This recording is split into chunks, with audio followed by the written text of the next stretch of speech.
this is the beginning of 2026, and a lot of people at this time, of course, it makes sense, redo their goals, take a look at their goals, and that's great. It's wonderful. They're creating a plan for success for the year. And so the process of goal setting is a question I get frequently from my clients. So I'm going to go over the most popular methodologies that I've come up with, that I know of and have come up with for goal setting. So there are 3 ways that I know of to set your goals. The first is to categorize your goals. And I used to do this, I don't do it anymore. I used to do it religiously. I would categorize my life into 5 areas, into spirituality, finances, work and education. Work and education being the same. Education fed my work, right? My professional goals, my family goals, and health goals. So these 5 areas, I would set pages of goals in. So I would have multiple goals in each area, and I would ensure that there was a what by when. I would accomplish this by this date. Like I would have made, say, $300,000 by this date, by December 31st. And then from there I could backtrack and I could say, okay, so each month then I need to be making this much, and then each week, each day I need to be bringing in this much, and it becomes trackable, right? It becomes real and tangible. And so I could do that with all areas, with spirituality, with finances, work and professional education goals, family goals, and health goals. I could do that. If I wanted to lose 20 pounds by the end of the year or so, let's say by the end of the year, then I knew that I needed to lose X number of pounds per month, half a pound per month or what have you. So the point is that categorizing one's goals is a great way of being able to take a look at your life, take stock of your life, and be able to measure the progress that you will make in your area. So that if that works for you, great. There's another way I should say, which is to visualize. So you can have, some people like they know what they want. They have a couple of categories, maybe even a few categories of what they want, and they know what they want to accomplish in those areas, and they visualize. They take 2 to 5 minutes to visualize. If you need a primer on visualization, look up on YouTube Mike Dooley's visualization videos, and they visualize in the morning or before bed those what life would be like in those areas.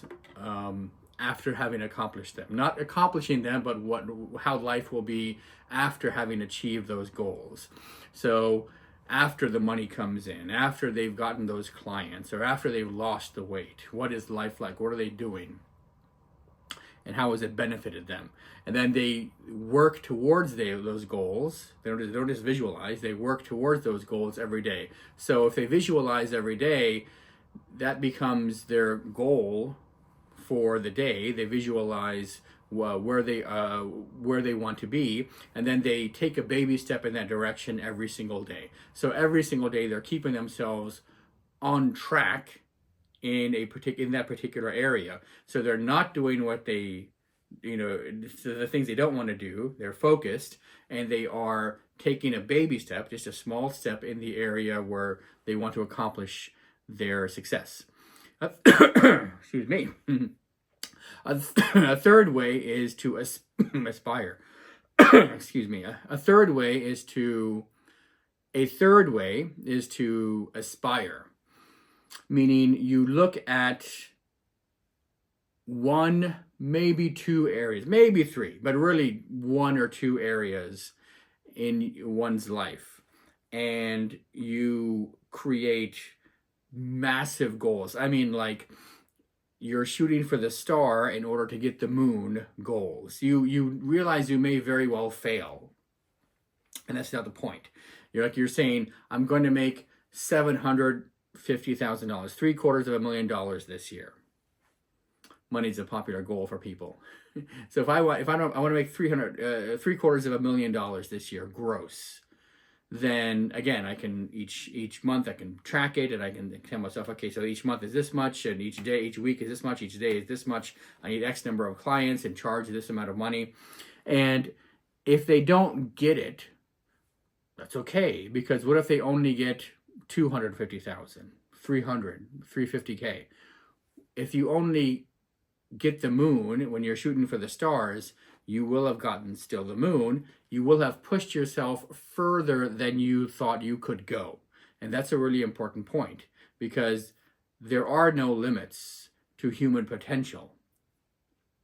Look up the 4-minute mile. Nobody thought that anybody could break the 4-minute mile until Roger Bannister broke it in 1957. So 67, 57, look it up. And I think, right, 1957, I think was the year. So it is important to remember that goal setting is important, and how you do so, the way that works for you, is up to you. You can also take any of these three categories, or any other type of, any of these three methodologies, or any other type of methodology, and combine them. So you can categorize and visualize, or you can aspire and visualize. What I do now, I used to, like I said, I used to categorize in those 5 areas of spirituality and finances, professional and education goals together, family goals, health goals. And now I simply visualize. I visualize every single day, with taking off 1, maybe 2 days a week on the weekends.